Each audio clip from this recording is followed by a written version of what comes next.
I got the horse right here.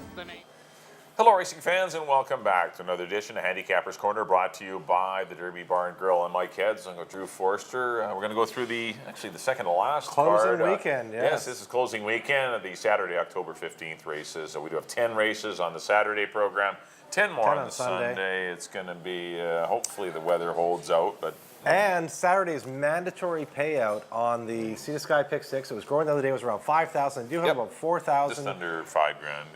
Yeah, it was somewhere around 5 the other day, and they have another 4 on overages to add into it. So we're starting out with about 10 grand. It is going to be mandatory payout, so that is a bet you definitely want to keep an eye on. An interesting second to last day card. Let's get right into it. Let's do it. I'll start it off. $25,000 older horses going 6.5 furlongs. Only got field of 5 signed on. I ended up on the 2. The odds are good. Pretty impressed with his drop-down victory last time. You know, he did get the lead easily, but still ran away and hid in a very good 116 and change, and that was a good effort. He's going to have to deal with a Bluegrass Angus who has yet to get informed this year, and as long as they don't duel each other into defeat, I just think the 2 horse, the odds are good, and the 3 Bluegrass Angus will be the exactor. Put the 5 Burnham in for third. Wouldn't be surprised to see him win it. He knows how to win races, and if the pace scenario, the 2 and 3 actually really go at it, it's going to be, Burnham's really going to have a better chance to win. Mr. McCarty ran well on the comeback. This is a tougher assignment. Dashing Dawn's a 3-year-old against older horses, and he is coming back in a week, shortening up from 6.5. So I thought the 2, 3, 5 were the 3 horses that I'm going to zone in on. I went to the 5. I put Burnham on top. I just see speed. I see Dashing Dawn going. He's breaking from the rail. I don't know if he's fast enough to go to 2 and 3, but maybe you're right. I think he's going to try, and that's what I say. I see 1, 2, 3 going. So I put Burnham on top. As you mentioned, there's a horse that knows how to win races, and Mike Anderson having another banner season. I put Burnham on top, and I like Mr. McCarty. I was impressed. I mean, it was a 16 on 3, but he hadn't ran in forever. He hadn't ran in over a year and made it look easy. I mean, he ran away from them. And Mike Heads picked that horse. He paid $38, I will remind you. I know I left him now. I know. He's going to pay, if he wins, he's in a way tougher spot. He's going to pay about $14, but still, I know he's a cool horse. I want closers because I think the first 3 go. I got Burnham on top of Mr. McCarty. I put the odds are good in the 3rd spot because I think he's the best of the speed horses. I think he's the tried and truest one. I went 5, 4, 2 in the 1st. On the 2nd, 3 and up. $4,000 claim event for, is this the haven't hit the board? But if you've run in this race, you still, even if you run second or third, you still don't lose your eligibility. That would be a cruel twist of fate, tossing you out. You'd have them all yarding back to finish 4th. Exactly. You just can't go do it. I went to the newcomer here. I went to Heartset. I don't mind this horse. I've backed him a couple times this year. It's not going long, which is what he wants to do. But he's running against Bluegrass Pride, Abil, Ambidextrous Duke last time. This is a considerably softer spot. Patty Lee's had a great year. David Lopez rides. I'm going with Heartset on top of Peyton's Best. This horse ran second at Pathway to Yes last time. No reason why he can't be in the mix again. Harold Barabie's barn starting to have a good closing, have a good fall meet. And I put Cross the Line, Rob Maben's runner in here. This is a horse that I thought was going to be something when he came up here. I thought he'd be like a decent $16,000 kind of horse. He hasn't turned into that. I'm waiting for him to come around, but Rob Maben's having certainly a very good year. I went 2, 6, and 4. Yeah, I went to the 5, Najran Breeze. I don't see anyone to go with this horse. I know this horse did lose to Peyton's Best 2 starts back, but it was his 2nd race in 6 days. Yeah. He's come back in a better time frame. Couldn't match strides with Swiss Arrogant, but I just thought this horse is making, he's going forward. I mean, it's not a race you can fall in love with anyone, but Najran Breeze for me, only because Heartset definitely on paper best horse by a mile, but he doesn't want to sprint. There's no speed in the race. There's a lot of things against him, and the price is going to be quite tiny. But Najran Breeze, I'm going to try him to win it. Put Peyton's Best and Heartset in behind. I think those are your horses, 5, 6, 2 for me in race number 2. The 3rd race, $4,000 fillies and mares, going 6.5 furlongs. I'm going to try and beat the 3. Closing Intentions is the horse to beat. I mean, definitely shortening up to 6.5. Not that she's the best 6.5 furlong horse around, but still, she's got the best resume of any horse in the race. She does have the best resume, but she scared me last time. Kind of her disinterest in it. Yeah, just cruised up to Xenia and then just was deflated once she couldn't even get to head and head with her at the far turn. I didn't like the way she did pack at the last part either. But I'm going to try the 5 Cadeo. Very game and victory last time in an easier non, whereas the 3 she does move up to the non 4 here. But Cadeo battled every inch of the way, never got a break, and fended off a Bullet and others. I know they were easier horses, but I just like the way she did it. She's pretty courageous, and I just don't see anyone to go with her. Who's going with Cadeo? She gets the lead. Lady Cash is coming back in a week after, in 2 weeks after going long. She does have some speed, but I don't think they can sit there and go 22-1 to chase the pace and try and win the race. I think they'll sit on the outside of Cadeo, and it could be a 23 flat opening quarter or 22-4. I think Cadeo is going to be pretty dangerous, so I like her to win it. Put Closing Intentions. I respect her a lot for second. I put Honey Skila, who I thought ran a really good race last time, and she ran second. I know she's probably better routing, but still small field sprinting. I put her in for third, 5-3-4. I agree with you. I put Cadeo on top. It's not an overly tough race, and No, pace is going to help. Just the pace scenario. Pace is going to help, and going from a non-3 into this non-4 non-winners of the year, it can come up reasonably tough. I don't think this one did. I think Cadeo is your winner. I put Lady Cash in the second spot. She ran second to Moonride 2 starts back when she was sprinting over a sloppy track. I'm betting it's going to be sloppy this weekend. I think that's one we will win. Yes. I think that we will win that wager. And she ran second behind Moonride, who has since come back to win again. So now back sprinting. I got Lady Cash the second spot. As you mentioned, I think she sits right off her. I think they just go around there like that. Cadeo, Lady Cash, 1, That 2. could be a 5-6. And I threw Closing Intentions in for the third spot. I went 5, 6, and 3 in the third. On to the fourth. Maiden special weight, optional 25 if you wish, going a mile and 16th. For me, it's 3 or 4. I couldn't decide. I tossed a coin. I give it to the old man. I went with Santa Fe Trail over Sanawar.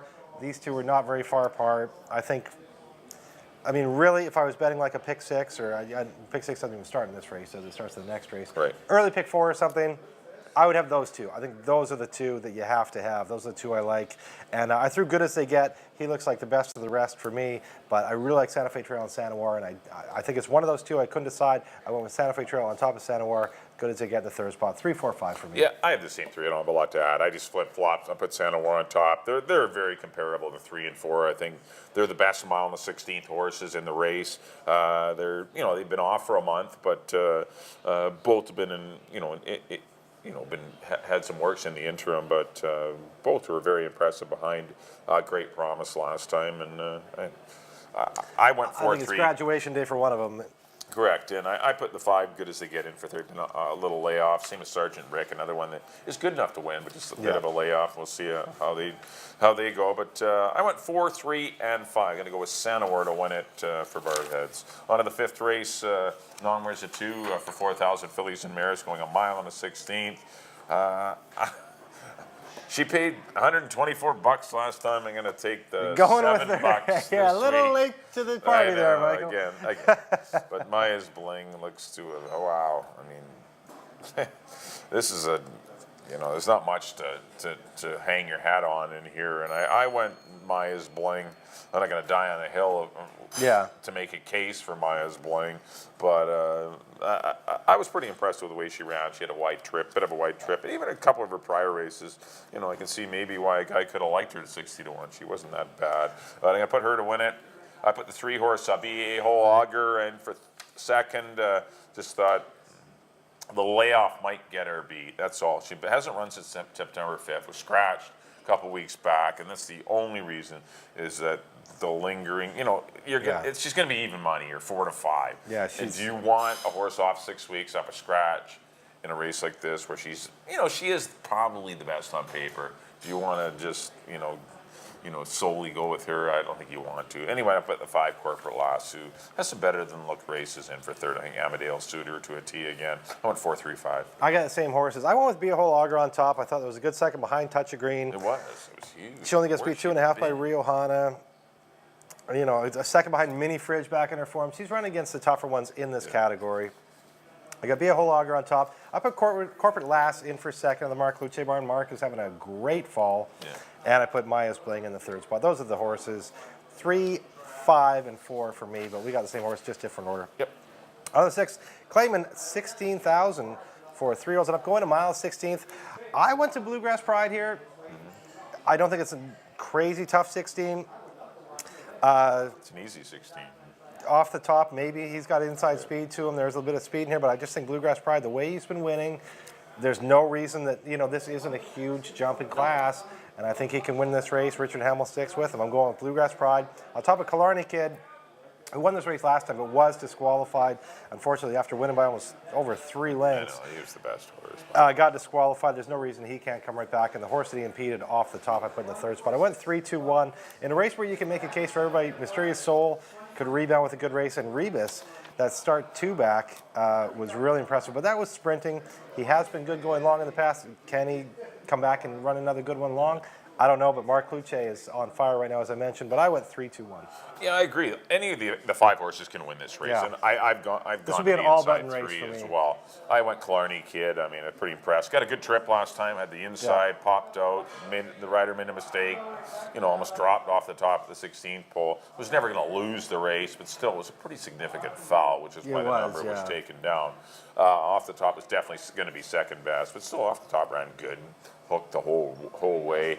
And the 3 Bluegrass Pride, you got to respect that horse. This isn't I know he's been running against cheaper, but it's not like he hasn't done this before. He's been up this high in the past. Yeah. And just due to physical issues or whatever, it's caused him to get down to the bottom claiming ranks and then work his way back up. And you want to take horses on the upswing, and he's a horse on the upswing. And even the horses he's running against at 8 aren't terrible horses. He's running against a Beal and ambidextrous. No, horses that know how to win, right? Horses. So it's not a crazy jump up, and that's why I put him on top. And I agree, Mysterious Soul, if he can get his act together, I mean, he's been awful this year. He's got the talent, but he's just been awful. He's just not in play. He's been on the outside of every one of his races. Hopefully he can get a little more of a ground-saving trip. And Rebus, this horse has to go to the front. This horse is absolutely not all as 3 of his good wins off the pace. He's got to go to the front. distance. I don't care if it's 46. He's got to go to the front, and that's the way he has to be ridden if he's going to win a race. And but he can. He can win this. He's shown he can go 46, 111, and keep going. He's not a bad horse, Rebus, but he just needs to get. The inside post sprinting last time kind of got to him. But this is the all-button race. It's cheap too. It was only a 5 tough horses. race. I went 2-3-1. I went Killarney Kid. I'm going to try this one to maybe to upset Bluegrass Pride. On to the 7th race, maiden $4,000 claimers going 6.5. Red Rory's coming back in a week. I just think the horse is best. I couldn't find anyone I wanted to like a lot. Red Rory for me. I put the 2 Requested Kiss. He was scratched last weekend and enters back. And I put him in for second. And I put the filly. There are a lot of fillies. I think 4 fillies in here. Yeah. The 1, 3, 5, and 8 are all fillies. So I put the 5 Ideal Wish, who botched the start in her debut. And then rallied still made a third good in a move. 4-horse. It was just a 4-horse. It was a 4-horse field, but again, it was against boys, and it looked like around the turn she was going to win it. Yeah, but she ran. There's some upside there, and hopefully she can break a little better from in between horses. See, the rail's a very intimidating spot to break from at times. Your for first first-time start, starter. yeah. But 4 and 2 for me were the best, and I put the 5 in for third. 4-2-5. I went with 9. Parker's Bearcat, the Jim Penny. Yeah, I left that one out. It's Shipper. going to be a mistake. He's running for maiden 8 down there and running good. He was scratched already, but he's running for maiden 8 down there. He's running good, and we've seen a few of the like Sylvia Gregory's horses, the Eldorado. We've seen a few of those that were running and getting beat for maiden 8 come up here and win for 4. I think this horse is spotted well. He gets leading rider Richard Hamill. I got Parker's Bearcat on top of Ideal Wish. I took the filly in the 2nd spot. I just think she improves, and I thought that was a very good race. She's got a 46 buyer, which puts her right in the mix here. And if she gets up to a 50 buyer, she could win it. I got Ideal Wish in the 2nd spot. I put Requested Kiss. A good second behind a well-meant Stormy Teen in his last race for Jim Brown. I went 9, 5, and 2 in the 7th. Put the Hall of Famer on top, Jim Penny. Jim Penny, that's right. Washington Hall of Famer, record mile, 5-time mile winner. Yeah, Jim Penny. On to the 8th race, which is an 8 non-3 event for 3 and up. Colts and Guns go to mile 16th. We do have 8 in here. A couple girls in here. I just look. Don't tell my husband. Chestnut's Gold, Arbenita Rose. There's 3 of them. There's 3 of them. Yeah, I know. I have Arbenita Rose in 3rd. I went with One Big Promise. Just won a 4 non-3, out of condition, but the best horse. I don't see there's any reason why he can't jump up and win this race. It's not, no big droppers in here. No, the horse coming up for 4 looks tough. I got him on top of Green Dude, who's coming off a good 2nd and a good 3rd behind Tucci, behind Creus P-Sarge. Those are tough horses. So he fits in here under Jeff Birmingham. I got him in 2nd. I put the girl, Arbenita Rose.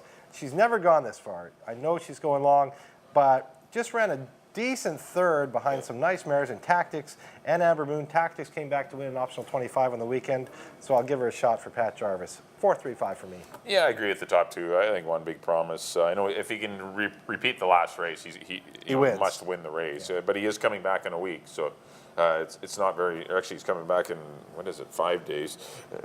So it's pretty 5 quick. days. Or what is it? No problem. Yeah, the 10th Yeah, it was to the Monday. 15th. Yeah, it was Monday. I can't my 10th. glasses on, but yeah, but he's coming back quickly, and still, but a repeat of that race wins the money. But He gets a nice break after that. He can run one more time. He's gonna get a nice break. The 3-horse Green Dude is the horse. If One Big Promise is not, Fire is a race. Pretty good effort, really good effort behind Creus and Peace Arch last time, and he can run long. I know he's been in this condition a long time, but he's 2 for 42. But still, I think he's live in this spot. Didn't come up tough, and I bet the 8 don't help. Tell my husband. He doesn't mind the slop either, which it is going to come up sloppy. Green Dude always runs in the mud. I think don't Tell My Husband ran good. I know that wasn't a fast early pace, but still the horse ran a good race. I went 4, 3, and 8 in the 8. On to the 9th race, maiden special weight. 2-year-olds here. Field of 7, going 6.5 furlongs. I ended up on the 5. Handsome Chef was pretty impressed with his run. He got into a lot of trouble. It didn't. There it is. It does show steadied 5. This horse was flying. Was going to be an easy second to All Under Control, who is stakes placed and a pretty nice horse. For Mike Anderson, was the favorite actually in the Jack Diamond Futurity, and also one of the choices in the recent Ascot graduation. This horse was going to be within at least a couple lengths of him with a clean trip. He's obviously had some hiccups since that race, but he's come back to work last week with Amadeo Perez aboard, and I think this horse is definitely worth a long look. Put the 7-horse Silent Eagle. I don't know what to do with the horse. Ran so well in the sales stake behind Straight Remark and Kermode. Then came back and absolutely showed no interest. Maybe it's the good track, but we're going to get a sloppy track. Yeah. But still, Richard Hamill rides. That's a good sign. Maybe the blinkers will help. But goes blinkers on for Silent Eagle. And I put the 6-horse Fire Boss, who had absolutely no racing room. He's the only one I'm taking out of the Classic Statement race. The Philly Classic Statement beat these horses by 5 lengths. And Fire Boss is the only one I really want out of that race. He was the one that had no chance for the last 365 mile. He was stymied behind tiring speed. But I don't know. I didn't fancy the entire race period, so which is why I stayed away from it with Handsome Chef and Silent Eagle. I went 5, 7, 6. I went to that race. I went to Master Ewan. I just thought, Rob Maben went, he usually breeds his own horses. He went to a sale back east last year and bought a few. He's a couple horses he went back east and bought, which is Mustachio good. he bought, and this guy Master He's Ewan. trying. Rob's trying. He's an Indian Charlie. I just liked his progress from his first race to his second race. Went from a 28 to a 43 buyer, a huge improvement. If he takes one more step forward, he gets in the winner's circle. I like Master Ewan to win over Handsome Chef. I agree with you. I got Handsome Chef in the second spot for the reasons you mentioned, and Silent Eagle coming out of the Jack Diamond Futurity. Disappointing effort that day, but back in against Straight Maidens, he should be heard from. Blinkers and Hamill are added. So 4, 5, 7 for me in the 9th. On to the nightcap on the Saturday event. This is a maiden 4 for Fillies and Mares. Going 1 mile and a 16th, and I go back to our good friend Rob Maben. Maben is just forever crystal. He's going to crush. He's going to be leading owner if they don't watch it. He's going to be leading owner if they don't take it easy. Good second behind Currency Express. 2 starts go at maiden 8. Then went up into a mile 16th race, not up, another maiden 8. And going a mile 16th against Don't Tell My Husband, Tell Us a Tale, Cool Candy. Good 4th. Only got beat 3 3/4. Tougher horse than what she's facing here. Right. I like Forever Crystal to win it. But Cashspiel, who, poor girl, while she's still a maiden, keeps knocking on the door. She's live in there. I got her in second. And Darren got 20. The other Rob Maben horse in for third. 3, 7, 4 for me in the nightcap. Yeah, I agree with the 3 Forever Crystal. That was a good race to come out of the Don't Tell My Husband, Tell Us a Tale, and Cool Candy race. Those are considerably better fillies and mares. And I just think she repeats that race. She's going to be pretty tough. 2-horse Whiskey Cat I put in for second. Goes without the blinkers. The blinkers seem to have, I don't know, she got bumped leaving the gate, and it cost her, she just overreacted and ended up 20 lengths back. Yeah, that's right. And then made this huge run to be 4th and showed she was best. If she wouldn't have been so green and leave, it was obviously perhaps the blinker that hurt her, but the blinkers come off, so we'll see if she can route too. But her brother, what's his name? Goldfire. Goldfire. His brother Goldfire liked to go a mile 16th, and maybe Whiskey Cat can do that. And I put the 7 Cashspiel, who's definitely the next best horse. And I obviously didn't route well the one time, but still she's better than that race. I went 3, 2, and 7 to close it out.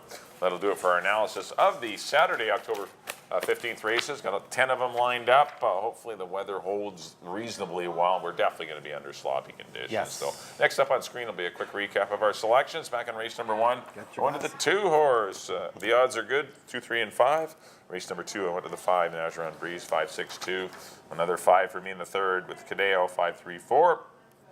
Race number 4, the 4 Santa Warrior, but it's a toss-up, 4 or 3. I went 4, 3, 5. Race number 5, I went to the 4 Maya's Bling, 4, 3, and 5 again. Race number 6, went to the 2 Killarney Kid. Hopefully no stewards inquiries this time. I'm going to go 2, 3, and 1. Race number 7, the start of late pick 4. I went to the 4 Red Rory, 4, 2, and 5. Race number 8, another 4. One Big Promise, 4, 3, 8. In the 9th race, number 5 Handsome Chef, going to go 5, 7, and 6. And then the 10th and final, the hot Rob Maben will be saddling Forever Crystal. I'm going to take the 3 over the 2 and 7. On to my picks, there we go. Back in the first race, I went to the 5 Burnham over the 4 and the 2. In the second, I went to the 2 Heartset over the 6 and the 4. In the third, I agree with Mike on number 5 Cadeo over the 6 and the 3. In the fourth, I went to the other one, number 3 Santa Fe Trail over Santa War and Good As They Get. In the fifth, number 3 Be a Whole Auger over the 5 and the 4. In the sixth, I went to the 3 Bluegrass Pride over the 2 and the 1. In the seventh, number 9 Parker's Bearcat over the 5 and the 2. In the eighth, number 4 One Big Promise over the 3 and the 5.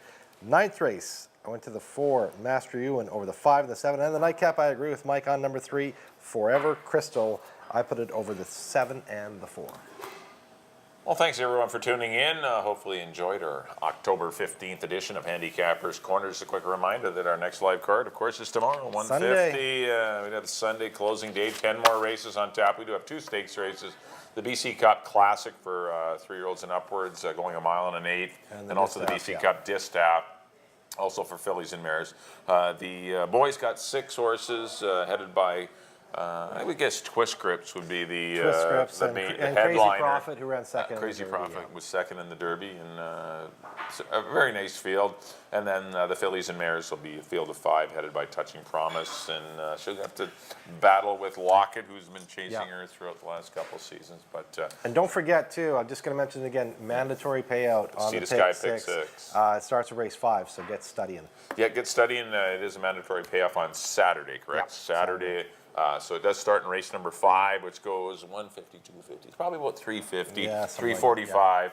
Maybe about 345 for race number 5.